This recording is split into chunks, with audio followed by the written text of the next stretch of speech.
Assalamualaikum warahmatullahi wabarakatuh. Perkenalkan, nama saya Inang Putri Lestari dari kelas TI 21 CN 1 dengan NIM 31211067. Pada pertemuan yang kelima ini, saya akan membahas mengenai sensor dan aktuator. Sebelumnya, saya mau mengucapkan terima kasih kepada Bapak Asep Arman Sulaiman, STMkom selaku dosen pengampu mata kuliah Cyber Physical System. Selanjutnya ada model sensor dan aktuator.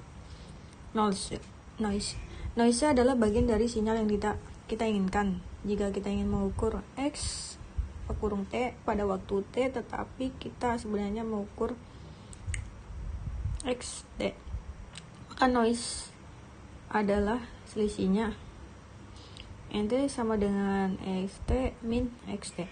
Dengan kata lain, pengukuran sebenarnya adalah XT sama dengan XT plus NT. Jumlah dari apa yang kita inginkan ditambah dengan noise. Yang kedua ada sampling. Sampling rate adalah 1/T yang memiliki satuan sampel per detik. Seringkali diberikan sebagai hertz, ditulis Hz yang berarti siklus per detik. Dalam praktiknya, semakin kecil interval pengambilan sampel T, semakin mahal biaya yang diperlukan untuk menyediakan lebih banyak bit dalam ADC. Dengan biaya yang sama, ADC yang lebih cepat biasanya menghasilkan lebih sedikit bit dan karenanya memiliki kesalahan kuantisasi yang lebih tinggi atau rentan yang lebih kecil. Kekhawatiran penting saat mengambil sampel sinyal adalah bahwa terdapat banyak fungsi berbeda X yang saat diambil sampelnya akan menghasilkan sinyal yang sama S. Fenomena ini dikenal sebagai aliasing. Berikut adalah contoh gambar dari sampling. Ilustrasi aliasing di mana sampel sinusoid 9 kHz yang diambil pada 8000 sampel per detik sama dengan sampel sinusoid 1 kHz yang diambil pada 8000 sampel per detik.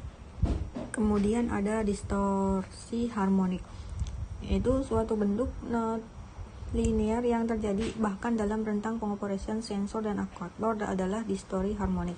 Hal ini biasanya terjadi ketika sensitivitas sensor atau aktuator tidak konstan dan bergantung pada besarnya sinyal. Misalnya, mikrofon mungkin kurang responsif terhadap tekanan suara tinggi dibandingkan dengan tekanan suara rendah. Distorsi harmonik adalah efek non-linear yang dapat dimodelkan dengan pangkat kualitas fisik. Secara khusus, distorsi harmonik kedua adalah ketergantungan pada kuadrat kuantitas fisik. Artinya, jika diberikan kuantitas fisik XT, pengukuran dimodelkan sebagai berikut, di mana D2 adalah jumlah distorsi harmonik kedua. Jika D2 kecil, maka modelnya mendekati affin. Jika D2 besar, maka modelnya jauh dari affin. Istilah D2XT2 disebut distorsi harmonik kedua karena efek yang ditimbulkan pada konten frekuensi sinyal XT yang bervariasi terhadap waktu. Pertama yaitu sensor. Mengukur kemiringan dan percepatan. Akselerometer adalah sensor yang mengukur percepatan yang tepat, yaitu percepatan suatu objek sebagaimana diamati oleh pengamat saat jauh bebas. Berikut adalah gambar skema akselerometer sebagai sistem pegas massa. Kemudian mengukur posisi dan kecepatan. Secara teori, jika diberikan pengukuran percepatan kali terhadap waktu, maka kecepatan dan lokasi suatu objek dapat ditentukan. Perhatikan sebuah objek yang bergerak dalam ruang satu dimensi. Dalam beberapa keadaan, kita dapat mengukur kecepatan suatu objek yang bergerak melalui suatu benda media. Misalnya, anemometer yang mengukur aliran udara dapat memperkirakan kecepatan pesawat terbang relatif terhadap udara di sekitarnya. Selanjutnya, sistem penentuan posisi global GPS adalah sistem navigasi canggih berbasis satelit yang menggunakan triangulasi. Penerima GPS mendengarkan sinyal dari 4 atau lebih satelit GPS yang membawa jam yang sangat presisi.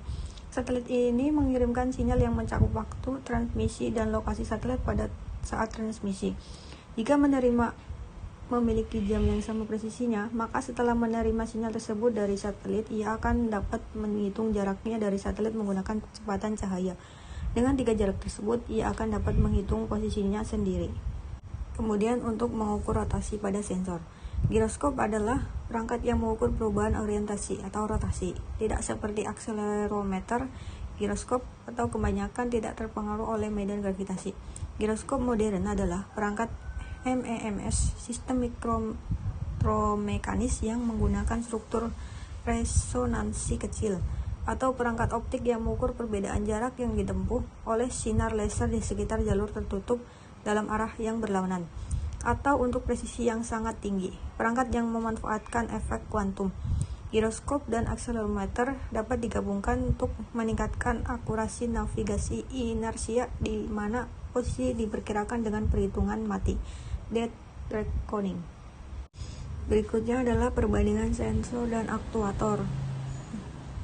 Sensor adalah perangkat yang mengukur kuantitas fisik, sedangkan aktuator adalah perangkat yang mengubah kuantitas fisik. Dalam sistem elektronik, sensor seringkali menghasilkan tegangan yang sebanding dengan kuantitas fisik yang diukur.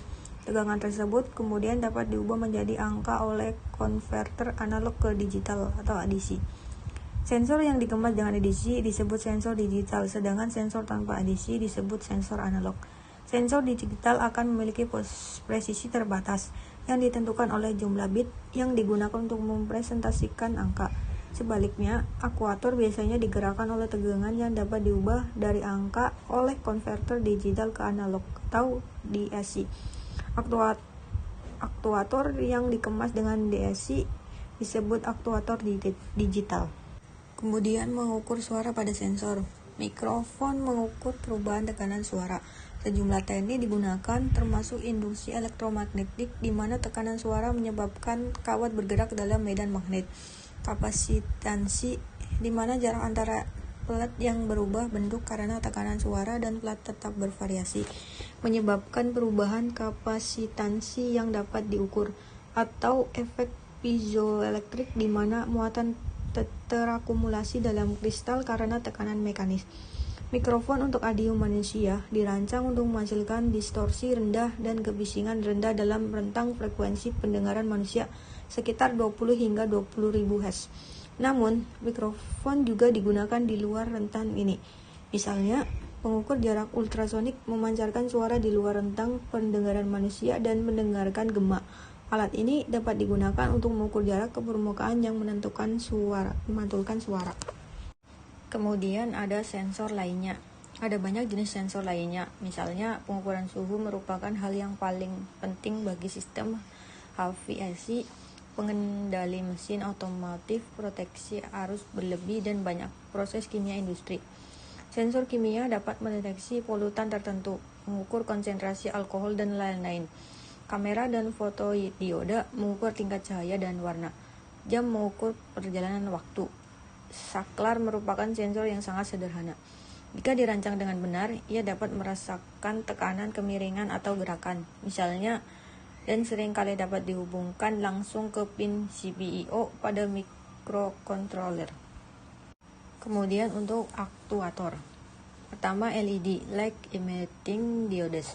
Sangat sedikit aktuator yang dapat digerakkan langsung dari pin I/O digital pin GPIO microcontroller.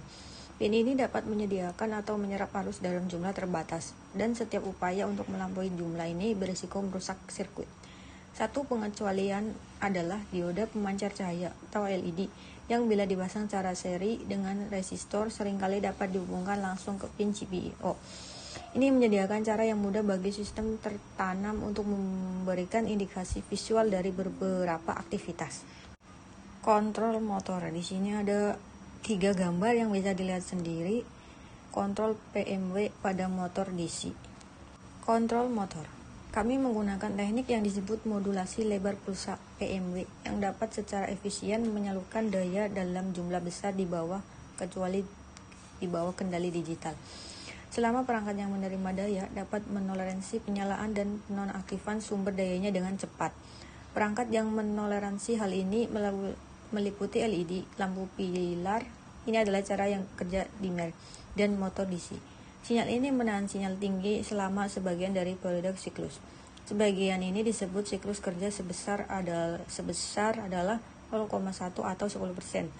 Motor DC terdiri dari elektromagnet yang dibuat dengan melilitkan kabel di sekitar inti yang ditempatkan dalam medan magnet yang terbuat dari magnet permanen atau elektromagnet. Ketika arus mengalir melalui kabel, inti berputar. Selanjutnya, bila ada suatu materi yang kurang dimengerti, bisa lihat sendiri e-book atau jurnal pada link tersebut. Baik, kita udah sampai dari penghubung pemateri terakhir. Saya sebelumnya mau mengucapkan terima kasih dan mohon maaf bila ada kesalahan dalam penyampaian materi yang di atas. Saya pamit undur diri. Wassalamualaikum warahmatullahi wabarakatuh.